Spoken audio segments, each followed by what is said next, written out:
Beautiful.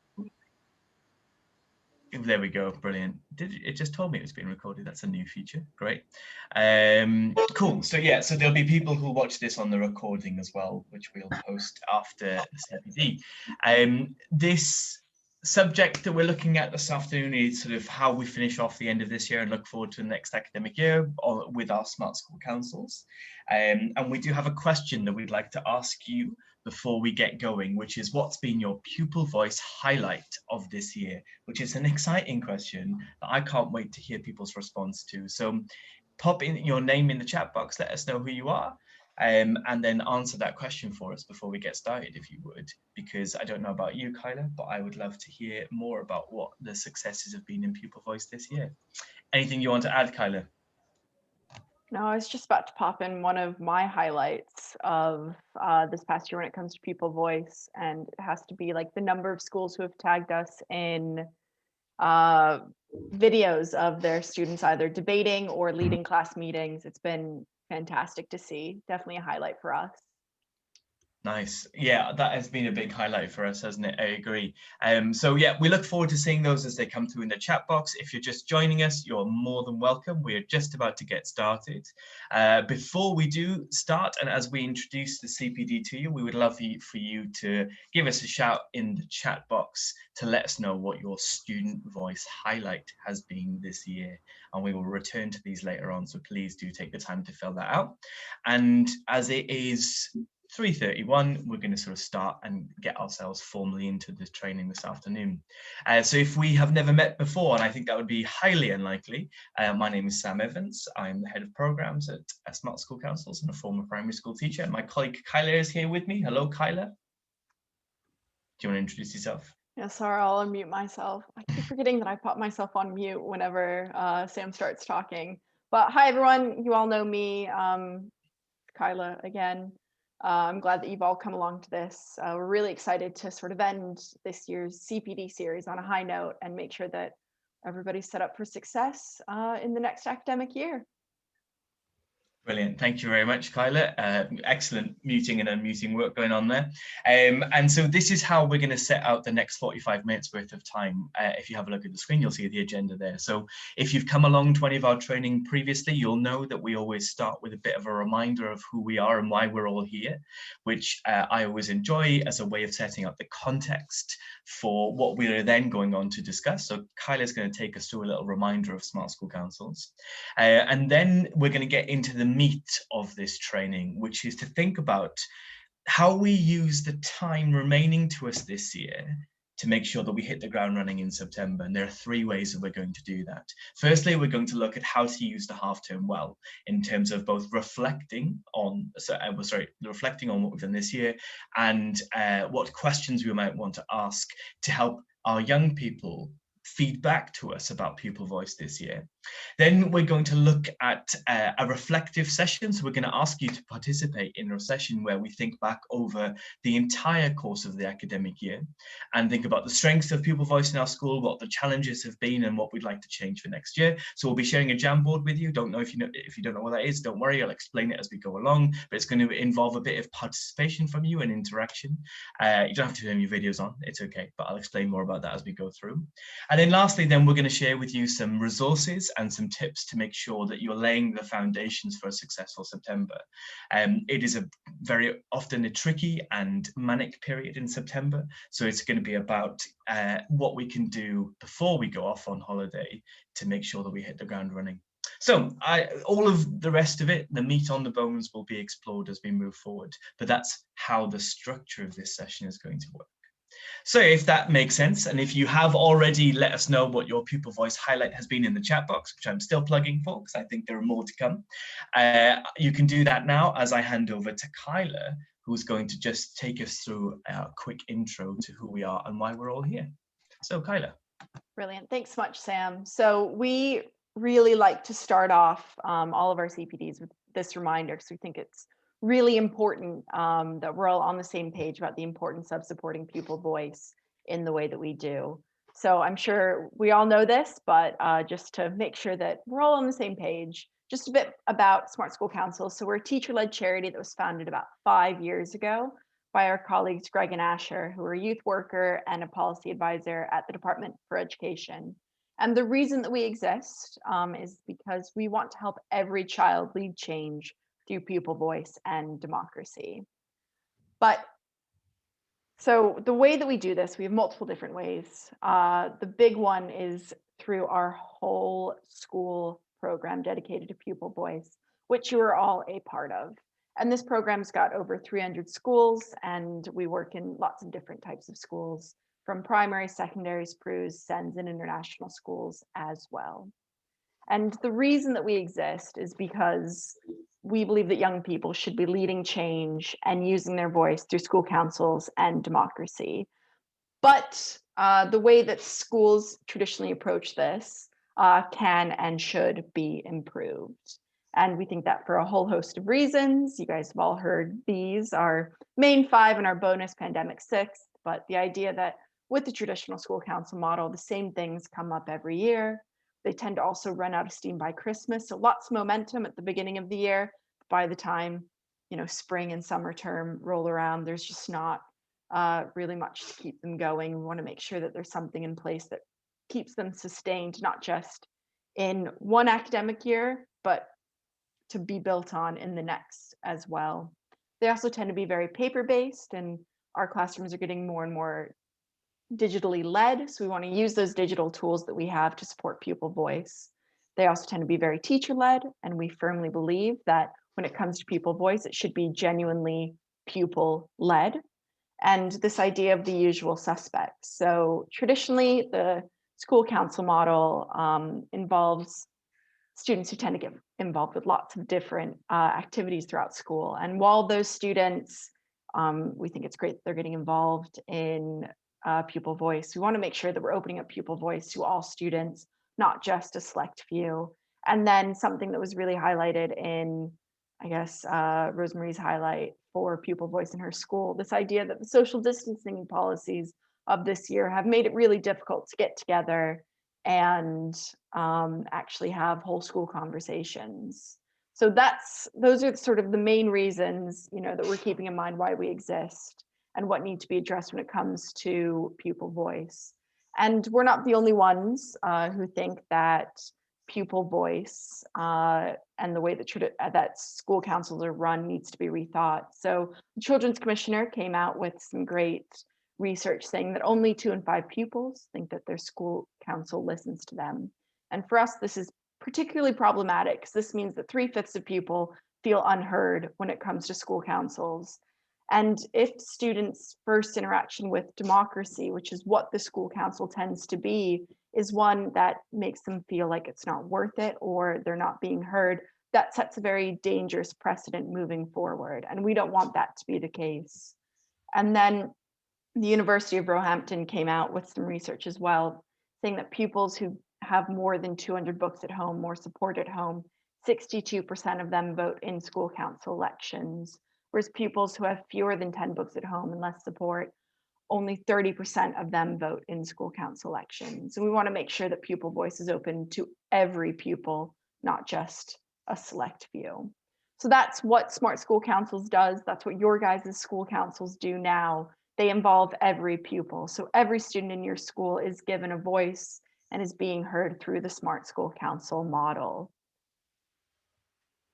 which looks like this, as we're all very familiar with. So we've got the class meetings that give everyone a voice. We've got our communications team as well, that group of students who are helping you lead pupil voice in your school, and then action teams. So those other groups that are created and are open to all students to enable everyone to lead change in your school. So with all of that in mind, Sam is going to really get into the meat and bones of the CPD, talking about setting up for success next year. Brilliant. Thank you very much for that, Kyla. I found that was a very useful sort of grounding for us before we could start to talk a bit more about the practicalities and some of the sort of minutiae of running this program in schools. So Our title for the CPD is Setting Up for Success Next Year, and our aim is very simple, which is that we want to spend the time we have left in school this year wisely, so that we can avoid some of the rush and the craziness of September, but also make sure that we have an opportunity to reflect upon how this year has gone and make any amendments to what we'd like to do for it when we run our program again next year. And so, as I alluded to earlier on, this comes in 3 parts, and you can see them highlighted here. How we use this time, an experience of us as practitioners reflecting on our experiences this year and trying to take any learning and conclusions away from those. That's the 3rd thing that we'll do. And then 4thly, then we'll talk about useful practical tips for making sure you can hit the ground in September. So let's get into the first of these then, which is how to use this half term well. Now, the way that we've designed this is we've got 2 suggestions. One of these is about this reflecting on the impact that your Smart School Council has had this year. And then the second then is about what questions you can ask through your class meetings that will both help you to reflect, and your students to reflect on the successes of this year, but also continue to engage them across this period. You know, whilst we recognize we're in sort of middle part of June, and it's useful to use this time to reflect, we're not stopping either. And so coming up with excellent questions to continue pupil voice throughout this period is just as important. But if you will, we'll start with the sort of lessons and the impact side of this. So why should we try to draw lessons from our impact and our experience on the program this year, and then look at what difference it's made? Well, there are 2 reasons why we should do this, I would argue. The first is about what it means to have a Smart School Council, and the idea that when we have this program embedded into our school culture, it isn't there just to run practically. It's there also to remind us of the difference that we've made and to be part of the storytelling sort of narrative of our school. We should be, as the leaders of this program in school, not just running it, but telling the stories of what has changed as a result. And that difference, that narrative, that story helps them to buy into, I suppose, the culture of where we are and where we're going, and really become part of the story we tell of our school. So that's one of the first reasons, to know the difference that we've made. And then secondly, it gives us an opportunity to then think about what we're going to change next year. I think we need always, when we're in the education sector, to reflect honestly about what has and hasn't worked across a given academic year. And this gives us an opportunity to highlight things that maybe haven't gone quite as well. And then for us to be able to then sort of come with a new approach in September, or a renewed vigor to try and tackle it. So hopefully I've made a compelling argument to say that this is a really worthwhile thing to do with the weeks you've got ahead. So how do we do this? Well, as ever, the answers to how on our program, the first port of call should be your communications team, because they are your student leaders. They are the students who are running this program in school. And for whatever the question we should be asking of this program, coming to them should usually be the answer. So what we suggest that you do before the end of this academic year is meet with your communications team and to look at the various parts of the program. So looking at the class meeting data, looking at the action teams that you've run this year, and looking at the snapshot of pupil voice in your school that is your progress board, in order to reflect on what's gone well this year, what the challenges have been, and then how you can start sharing that with the wider school body. And what are we looking for practically when we have this meeting? Well, these are the questions that we suggest you ask. Now, what we're going to do as we go throughout this CPD this afternoon is share with you a bunch of links to resources and to further reading that will help you out with this. And the first one Kyla's going to share in a moment or two, but it is framing these questions. How many class meetings have we held this year in school, to give us a real sense of how many genuine pupil voice opportunities there have been? How many students have got involved in leading those? And by this, we mean the differentiation between the class meeting leader and the note taker in every school or tutor group, every class or tutor group across the school. Who's been the best performing class? Which class has got involved across the school the most in our class meetings across the academic year? What actions have we taken forward? What action teams have we been created as a result? And then the last question that we ask, which I think is a bit of a subjective one, but one I think that would be a really nice discussion to have with your communications team, is What's the most impactful change we've seen this year in school? What question that led to an action team, that led to a change, has had the biggest effect upon the way that we exist in school, and therefore the most sort of the biggest point to highlight how pupil voice makes a difference across the academic year? So what are the practical resources we have to help you with this? Well, the first one is what Kyla's hopefully just shared in the chat box, because I can't quite see it, but she's nodding at me, so I'll take that as a yes, which is an impact template where we take these questions and we put them into a document that you can use with your communications team to frame this discussion when you meet with them. All the questions I've just mentioned there, including that more sort of narrative style question at the end about the most impactful change. And the other thing we wanted to share to make sure that you're armored to do this is to remind you of where you find this data, because I'm sure that would be very useful. So if you, when you sign in to the Smart School Class website and you go to the class meeting administration page, you'll see under the Manage School tab a place where you can download all of the data across this academic year as a CSV file, which you can open in Excel or whatever you're using, and then that will be where you look for lots of these answers to these questions. And then when you've got that, it's up to you and your communications team to decide what you're going to do with that information. Are you going to hold an assembly? Are you going to create a report? Which are both of which are fantastic ideas for how then you might start to disseminate the impact that Smart School Councils has had in your school this year, and the impact that getting involved in this has had for the school at large. So what I should also say at this point is that whilst there will be lots of links we're sharing in the chat box, we will also email you everything that we will share throughout this CPD, including the links to the slides themselves, so you don't feel like you need to stress with saving everything that we send you in the chat box. We will carry on sending them to you anyway, because I think it's useful, but just wanted to sort of reassure you about that as well. Excuse me, I've got a bit of hay fever today. I feel like I need to sneeze. I think I can suppress it though, it's okay. Yeah, okay, cool, I'm fine. Right, so secondly, under the bracket of how we use this half term well, we come to that section of, well, okay, yes, we can reflect upon the impact of this year, but that doesn't mean we should stop doing our class meetings, because they are the main way in which everyone in our school is getting involved in pupil voice. So the question then becomes, well, what questions should we ask before the end of the academic year? We have some advice for you on that. Why is it important? Well, for two reasons. We need to keep the momentum going. And secondly, I think this is a really important point. Now is the time to use questions that can also evaluate your students' experience of their Smart School Council this year. And we're going to share with you in a moment 5 suggested questions that come in a little graphic, and they are a combination of questions to keep the momentum going of pupil voice. And then secondly, as you can see here, questions that will help us to evaluate the experience that your students have had this year. So here they are. First question we're suggesting you ask is, do you feel listened to at school? Which is a direct opportunity for you and your communications team to hear from the students about the impact of your Smart School Council.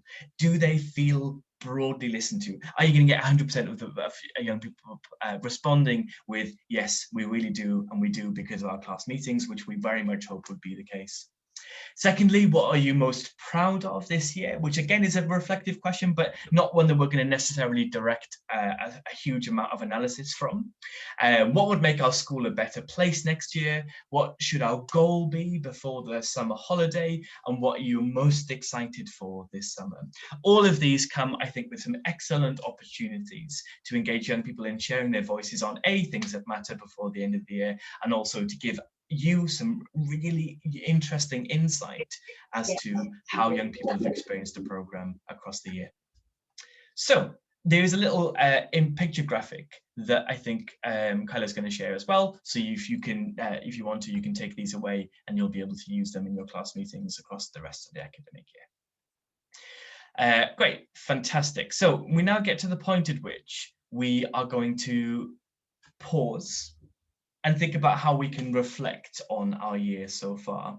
I recognize there might have been a few questions that you might have had so far, or an opportunity to talk, which we can definitely have now. So let me explain how this next sort of 10-minute segment is going to run, and then we'll get into it. Let me just click forward. Here we go. Cool. So how this is going to work. We thought, well, I specifically thought that it would be really good not for us to let this opportunity pass without taking a moment to share with the other people in the training as practitioners what our experiences have been this year. So I've got 3 questions that I'm going to ask you. What has worked well for you this year with Pupil Voice? What hasn't worked so well? And then what one thing are you planning on changing for next year? Now, the way that we're going to hear from you on this is by using a Jamboard. Kyla's about to share the link through the chat box with you. This is one that you're definitely going to need to click on. So please get it from the chat box, open it in a browser, and I'll show you exactly what it looks like just here. Okay, great. So I can see that Kyla's in there at the moment, and you can see that there are 3 different pages. Each one of these has got the question that we're going to think about on them. What has worked well for you this year? What hasn't worked so well for you this year? And then finally, what's one thing you will change for next year? What I'm going to do in a moment or two is, if this is clear, is give you about 2 minutes or so to add your answers to these questions. The way you do that is by clicking on the sticky note tab that you'll see to the side here. Feel free to choose whatever color you like, typing in your response and then clicking save, and it'll appear on the correct board. So if I'm answering the question of what's worked well this year, an example might be that I've run regular class meetings, and that's something that's worked well for my school this year, given everybody an opportunity to get involved and seeing some real change. I click save on that, and that will appear in the board that we can all see just here. So the 2-minute period I'm going to give you all is to go and do that for each one of these questions. And at the end of that 2-minute period, we'll then come back and then we'll have a little reflection on the answers that we've come through. I'll give you some time to read other people's responses, and then we'll ask ourselves some questions to have a shorter discussion about finding out more about each one of these responses, or troubleshooting someone if they've got something they'd like some help with. So the first 2 minutes is for you all to go and answer the question, and then we will come back and give ourselves some time to reflect on people's answers. So whilst this 2 minutes is going on, I'm going to put myself on mute so that you don't hear me mumbling away, and I will come back to you in 2 minutes when we can review what we've written our answers are so far. So I can see you're all in there. Thank you very much for coming along. I would encourage my colleagues who are on the call as well to do this as well, and we'll see our answers in 2 minutes. Yeah, off you go.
Okay, folks, this is going really well. I just think I'll give you another minute or so you can get on to the third question as well. I think maybe 2 minutes was a bit of a ambitious target to set for you all, but these answers are fantastic and I'm loving seeing them come through. So yeah, give you a little bit more time to get on to the third question as well, and I'll come back in a sec.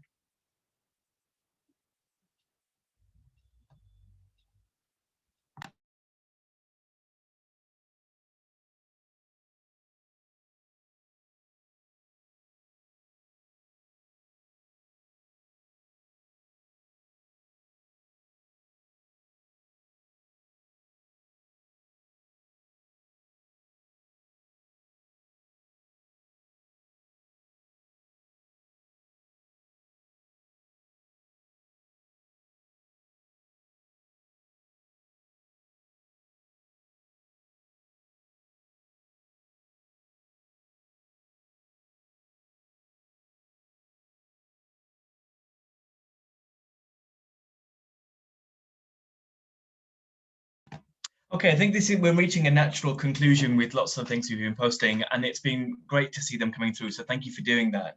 I'm now going to give you another sort of 2 minutes, and I will stick to 2 minutes this time, just so you can go and read other people's responses and get a sense of the other things and the themes that have come up.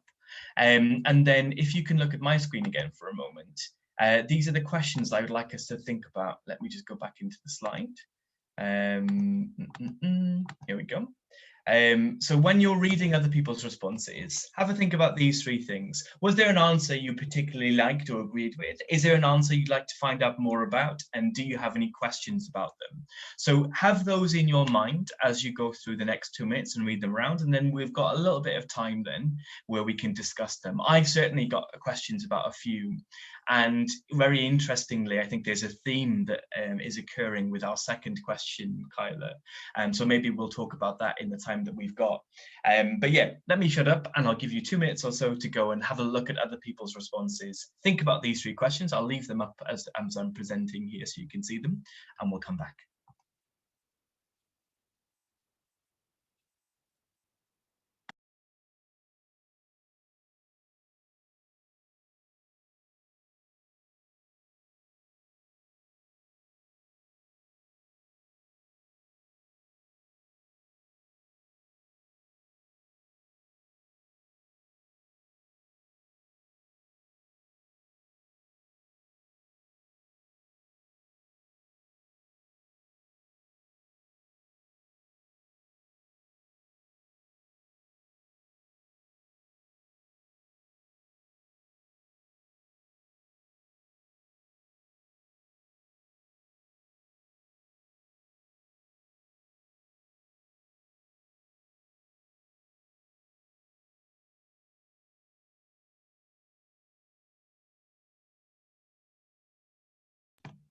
Okay, so that 2 minutes is basically up essentially.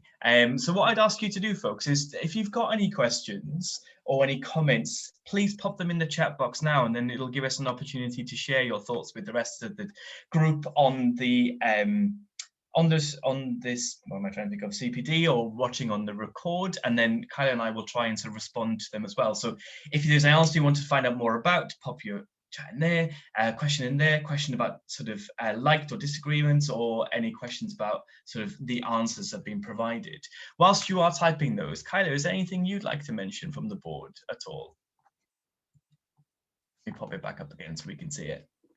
Yeah, so I really loved seeing what has worked well. I like hearing that, students have been really excited to get involved and joining in meetings, and then that quieter students are also, speaking up, because that's definitely a skill that we love to build when it comes to the students. And seeing that there was good staff support this year is always something that's really great, which sort of brings us into what hasn't worked well for some of the other schools. And there's this sort of common theme around the restrictions and how those have sort of like taken their toll. And then also this idea of getting all of the classes in schools to take part as well. We know that can definitely be a challenge at times, and especially when the whole thing that we're trying to do is get every class and every student involved. So I'm glad that that was brought up. It's definitely something that we want to address and give some, thoughts around. Yeah, I agree. If I could add my thoughts to this as well, I think it's some really interesting themes occurring in, what hasn't worked well and what we're going to do next year to change things are going to be the two most important questions I think that we've asked here. And this theme of getting broader participation from all classes seems to have come through, doesn't it, in a couple of responses, and timetabling as well. So I think there's some really interesting learning for us to take away from this and to potentially create some additional some CPD in the next academic year around some of these subjects. And furthermore, what's one thing you'll change next year? So let's just have a little look at the themes we've got here. So setting up action teams, setting up the communication team itself, time built into the timetable, I guess is maybe a direct response to someone who had that issue before. Picking the comms team before September. Whoever wrote that, you and I are on a very similar wavelength because we're going to come on to talk about that in a second. But yeah, that's nice to see. And then sort of more training. Can we run another staff briefing? Can we train our comms team? These are really good themes. What we'll do, folks, is we will take screenshots of these to share with you all so that you can take any sort of ideas that have come up in this latter section, particularly for how people are going to change their approach for next year that you might find useful. The other thing that I would suggest as well is that if you want to have a conversation about any of these ideas with us, then you can book a one-to-one, principally with Kyla, and we could try and fit that in before the end of the term to come up with a sort of a school-specific strategy if you would find it very helpful. So are there any questions before we move on to the last bit of the CPD, Kyla? Presuming that means, oh, go on. Nope, no questions, just requests for some one-on-ones, which is perfectly fine, something that we're very happy to do with any member.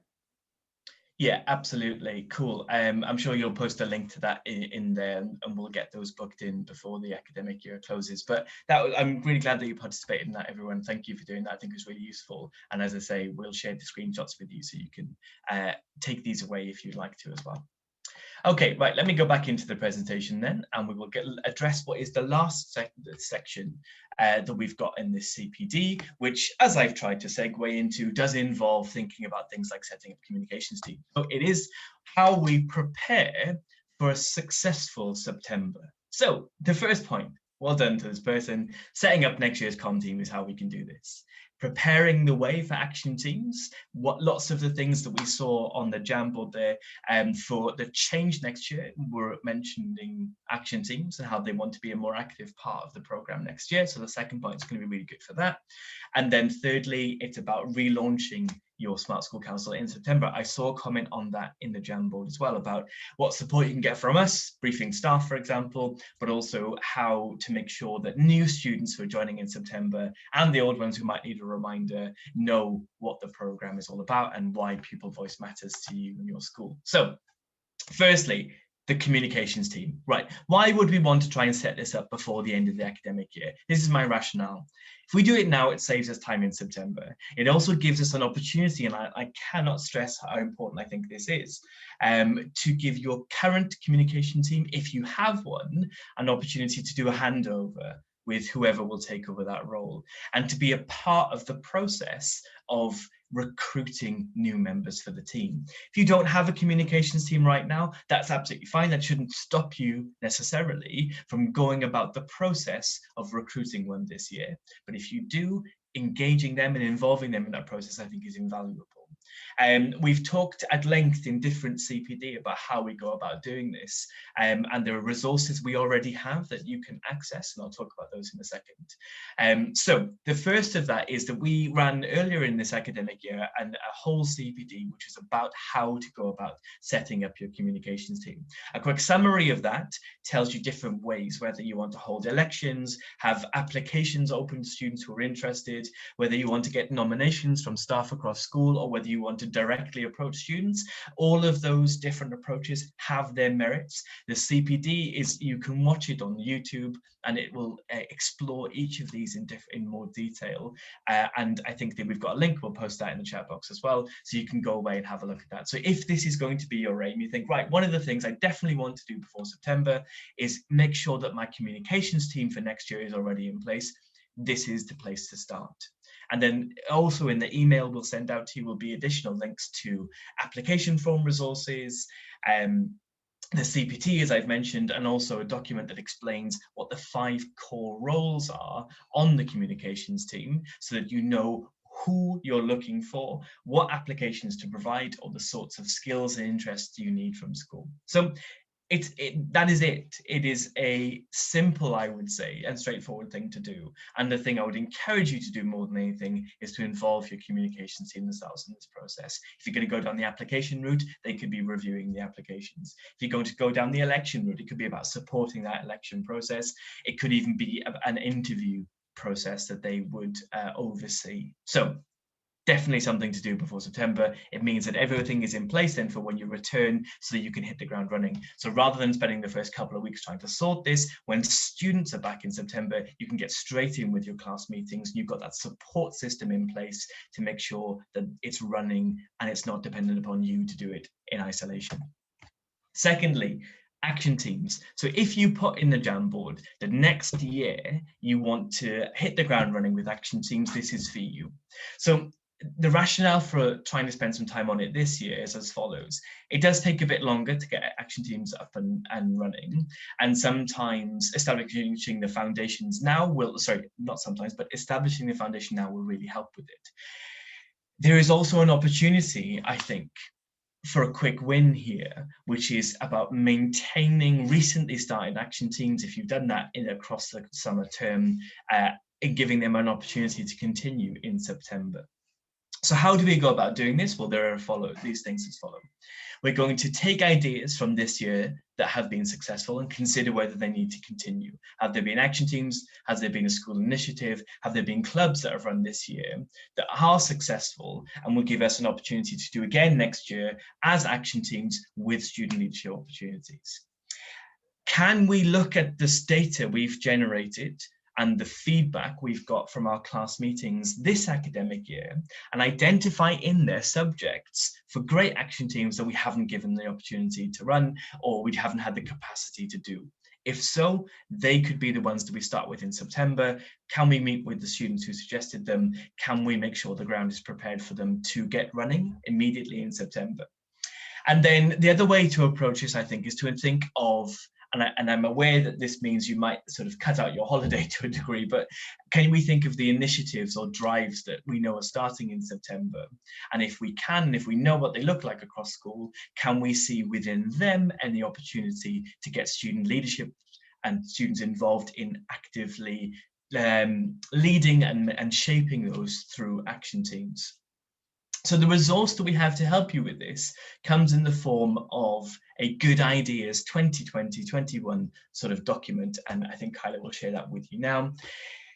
The idea with this resource is that you're going to look back at your data, your progress board, whatever, and see in there fantastic suggestions that have come from your young people that haven't gone anywhere this year for a number of reasons, and summarize them, know who's involved with them, and then, try and get a sense of whether we can get them up and running next year. So those are action teams. Lastly then, for next year, we then think about relaunching.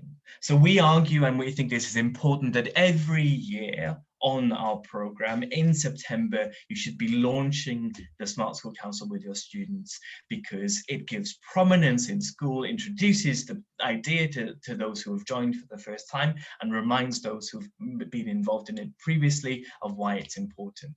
That's our rationale for doing this. How do we do it? Well, we do it principally, we recommend you do it through whole school videos.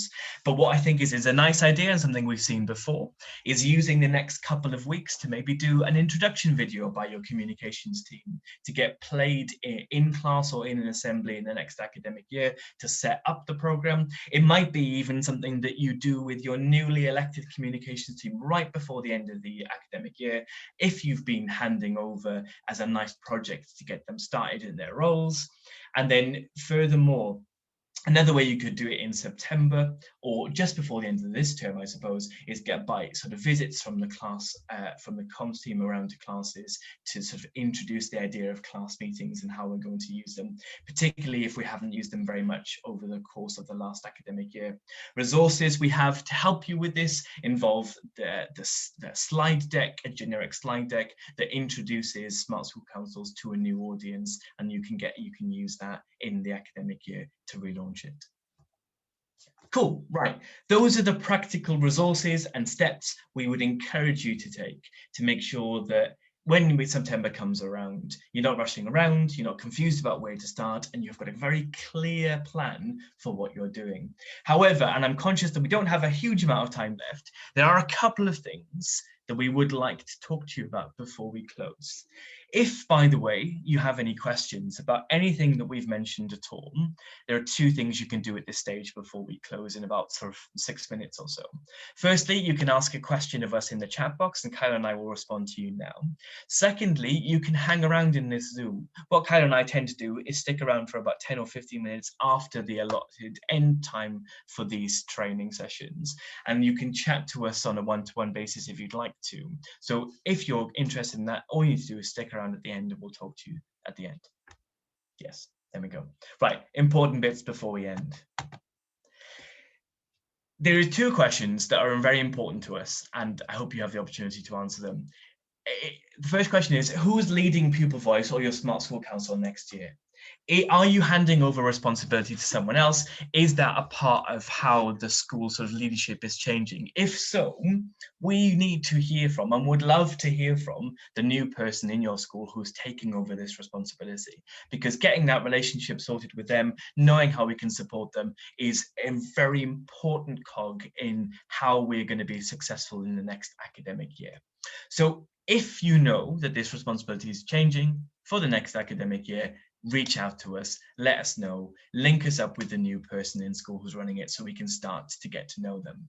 And then the second question, which might seem like a strange one, but I cannot tell you how much it would make Kyla's life easier to know this, is, are any of your email addresses changing for the next year? Sometimes when a school goes through a process of changing their sort of server or their IT requirements, what it is, emails change and they drop off the radar and we never hear about them. So if that is happening to you, please let us know so we've got your new contact details readily available to keep being able to reach out to you and support you in the next academic year. Good. There are my plugs for important things that matter to us, probably more than they matter to you, but are an important part in making sure we can continue to support your school across the next academic year. Fantastic. Kyla, anything you want to say on that or anything you want to bring our attention to before we start to close? Nope, but just wanted to say thanks, Sam, for bringing that up. It's really important for us to be able to, make sure that we're supporting you with the program in your school. And the only way that we can do this is if we actually have your correct contact information so that we can set up things like staff briefings and then also invite you to all of the CPDs that we have coming up next year as well, so we can continue to support pupil voice in your school.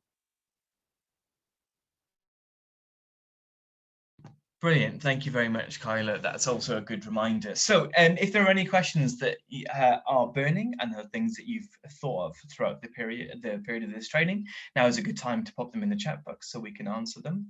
And if there aren't, or if you want to have that conversation, then all you need to do is wait for us to close and then hang around in the chat, in the Zoom, so we can have those one-to-one chats with you then. So whilst I give you an opportunity to type any in, if there are any, are there any final thoughts or any final comments from you, Kyla?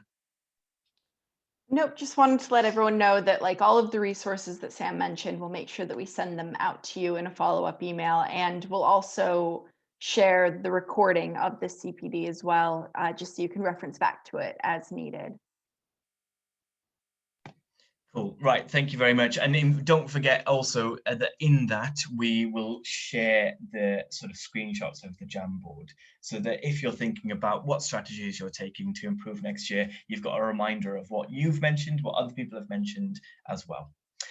Okay, folks, well, I can't see any questions coming in through the chat box. So that means we can finish about a minute or so earlier.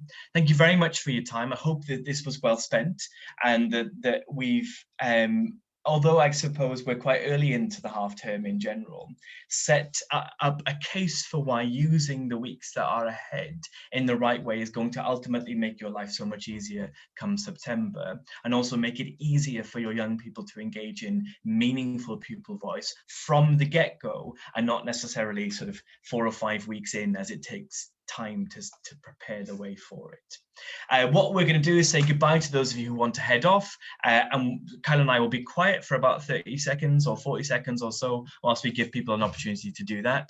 And then if you do want to have a chat with us, I'll come back in and we can start that. So thank you very much to everybody for coming along. We have a fantastic rest of the half term. And if I don't speak to you before the summer holidays, you just have a great and relaxing time, because this year has been one of the most challenging years in the, I'm sure, in the sort of history of the education sector in the UK, and a long and peaceful summer is deserved for all. So yeah, please go off and do that, and we'll I'll let you say goodbye, Kyla, and then we'll come back in 30 seconds for those one-to-one chats. Thanks so much, everyone. We'll definitely be in touch before the school year ends. So thanks for coming along. Really appreciate it, and have a wonderful afternoon. Hopefully the weather's as lovely in your part of the UK as it is in ours.